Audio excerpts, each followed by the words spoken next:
ഇന്ന് തന്നെ ഡൗൺലോഡ് ചെയ്യൂ. കാണൂ നിങ്ങളുടെ ഫേവറേറ്റ് ഷോസ്.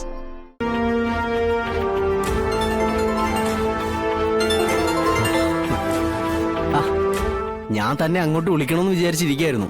വിചാരിച്ചതല്ലേ ഉള്ളൂ, വിളിച്ചില്ലല്ലോ. വിളിക്കാൻ തോന്നിയതുമില്ല. അങ്ങനെ പറയുന്നതാ കുറച്ചുകൂടി നല്ലത്. താൻ എന്തൊക്കെയാണോ ഈ പറയുന്നേ? കാര്യങ്ങൾ മനസ്സിലാക്കാതെ ഇങ്ങനെ സംസാരിച്ചു പോയാ നമ്മൾ ഒരു സ്ഥലത്തും എത്തിച്ചേരില്ല.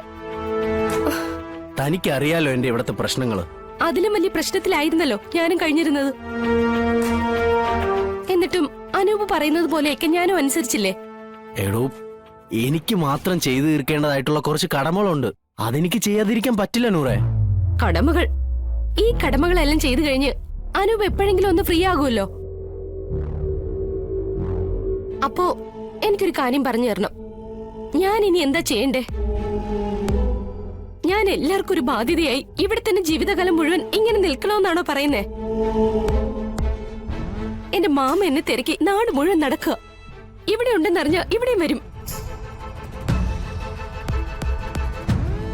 ചെന്നില്ലെങ്കിൽ വീടോടെ കൊണ്ടുപോവുകയും ചെയ്യും.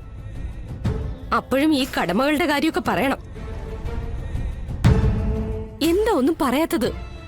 ഞാനിങ്ങനെ ഒരു അഭ്യർത്ഥിയെ പോലെ ഇവിടെ തന്നെ നിൽക്കണമെന്നാണോ പറയുന്നേ?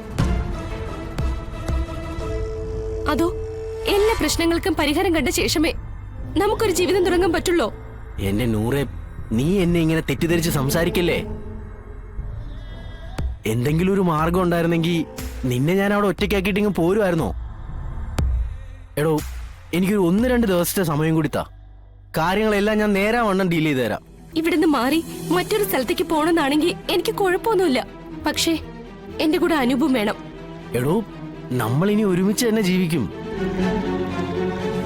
അതിനുള്ള എല്ലാ വഴികളും ശരിയാക്കിയിട്ട് ഒരു 2 ദിവസത്തിനകത്ത് ഞാൻ വന്നിരിക്കും, ഉറപ്പ്.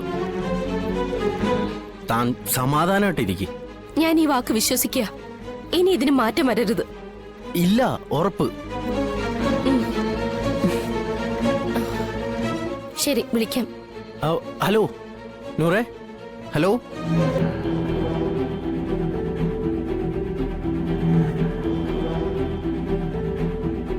നിന്നെ നീ ഇപ്പൊ ആരോടാ സംസാരിച്ചത്? വീടടക്കം കൊണ്ടുപോകുന്നൊക്കെ പറയുന്നുണ്ടായിരുന്നല്ലോ. അത് പിന്നെ എന്നെ തിരക്കി വന്ന കാര്യം പറഞ്ഞതാ. അതെ, ഞാൻ നിനക്ക് അന്യൊന്നുമല്ല. എനിക്ക് നിന്റെ ചേച്ചിയുടെ സ്ഥാനമാ. അനൂപിന്റെ ചേച്ചിയാ ഞാൻ. എന്നോട് എന്തുണ്ടെങ്കിലും നിനക്ക് തുറന്നു പറയാം. എന്താ നിന്റെ ഇപ്പോഴത്തെ പ്രശ്നം? എന്ത് പ്രശ്നം? ഒന്നുമില്ല.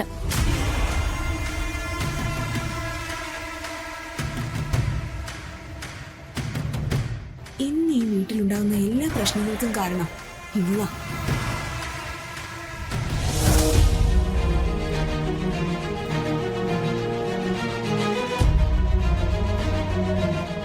ഒന്ന് രണ്ട് കാര്യങ്ങൾ പറഞ്ഞുകൊണ്ട് ഞാൻ എന്റെ വാക്കുകൾ നിർത്തുകയാണ്. ഈ മേളകൾ കൊണ്ട് ആദ്യം ഗുണം കിട്ടുന്നത് സാധാരണക്കാർക്ക് തന്നെയാണ്. അവരിലേക്ക് ഇത് എത്തിക്കുക എന്നതാണ് ഇതിന്റെ സംഘാടകർ ഇനി ചെയ്യേണ്ടത്. അതിന് വീടുകൾ തോറും കയറി നടന്ന് ക്യാമ്പയിൻ കൊടുക്കാം, അല്ലെങ്കിൽ കുടുംബശ്രീ അംഗങ്ങളെ ഇതിലേക്ക് പങ്കെടുപ്പിക്കാം. ഇവരിതുവരെ നിർത്തുന്നില്ലല്ലോ. എന്തുവാടാ ഇത്? വീട്ടിൽ ചോദിക്കാനും പറയാൻ ആരും ഇല്ലെന്ന് തോന്നുന്നു. അതുകൊണ്ട് ഇവർക്ക് വീടെത്തേണ്ട കാര്യമില്ല.